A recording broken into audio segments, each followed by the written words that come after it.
You know how sometimes you pick up a book, read a little, and then you just have to flip to the back cover? Not for spoilers, right? But to see who wrote it, to get a little peek into their life.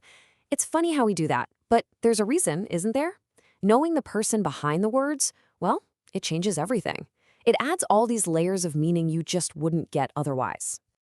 And that's exactly what we're going to do right now. We're about to dive deep into one of the most raw, most powerful pieces of writing on repentance you'll ever find, Psalm 51. But here's the thing. To really, truly get it, you have to understand the man behind it. And his story? Well, it's dramatic and frankly, pretty shocking. We're talking about King David.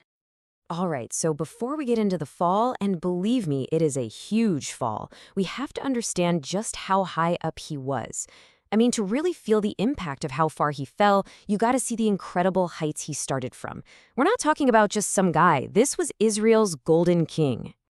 And when we say Renaissance man, that's not an exaggeration at all.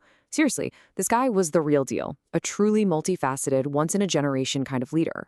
He basically defined an entire era for Israel, way, way before anyone even thought up the term Renaissance man. I mean, just look at this legacy. His resume was absolutely stacked. This guy wasn't just one thing. He was the greatest Jewish king, period. An incredible warrior. I mean, maybe only Joshua could have given him a run for his money. He was this gifted poet and musician. We still sing his songs. And on top of that, a master statesman who brought about Israel's golden age.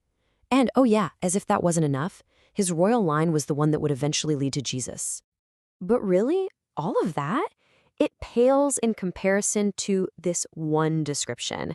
This is the big one. Forget all the earthly stuff for a second. This was his divine designation. God himself called David a man after his own heart. Think about that. So the point I really want you to get is we are talking about the absolute best of the best here. And yet, this same guy, this incredible king, this man after God's own heart, he's also the author of one of the most, and I mean most, catastrophic moral collapses in the entire Bible. His fall was every bit as dramatic as his rise was glorious. And his story is just this perfect, terrible illustration of how sin works, how it just spirals out of control. It all started so small, right? A single look from his rooftop. But it was like a spark. That one look led to adultery. The adultery led to an unwanted pregnancy, which led to a desperate cover-up. And when the deception didn't work, it led to murder, a cold-blooded, calculated plot to kill one of his most loyal soldiers. So, after Uriah is dead, David marries Bathsheba, and life just goes on. For a while, it seems like he's actually gotten away with it all. But, God sees everything, and he is not about to let this go. So he sends the prophet Nathan to have a little talk with the king. Now, what Nathan does next is just brilliant. So smart. You can't just walk up to the most powerful man in the country and accuse him of murder, right? So instead, he tells him a story, a parable. It's about two men, one super rich guy with more sheep than he can count, and a poor guy who has only one single little lamb. A lamb he loves so much, it was basically part of the family. And David, when he hears this story, he is furious. He is filled with this righteous anger at the injustice of it all. The irony, right? He has no clue the story is about him. So acting as king and judge, he slams down the gavel and delivers his verdict. As the Lord lives, he says, the man who did this deserves to die. And right there, in that moment of David's self-righteous fury, Nathan just lets the hammer drop. He looks the king dead in the eye and delivers one of the most devastating lines in all of literature. You are the man. Wow, the trap snaps shut. And then Nathan just lays it all out. These are God's charges. And listen to the language here, because it's so important. This wasn't just about Uriah. The charge is that David despised the commandment of the Lord. He despised God. And because of that, the consequences were going to be brutal, and they were going to last for generations. The sword, Nathan says, will never leave your house. Okay, so this is the moment of truth, right? The king, the most powerful man in the nation, has just been exposed as a hypocrite, an adulterer, and a murderer. So what does he do? Does he lash out? Does he make excuses? What would you do? Well, R.C. Sproul has this great analogy for how we usually deal with our sin. He says the first time we do something wrong, it's like a blister forms on our conscience. It really hurts. But if you keep doing it, what happens? That blister turns into a callus. And pretty soon, your conscience gets so hard and tough that you don't even feel the pain anymore. That's when we start making excuses.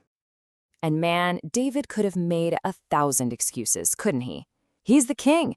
He could have blamed his power, his desires. He could have said, "Look at everything I've done for you, God. Don't I get a pass on this one?"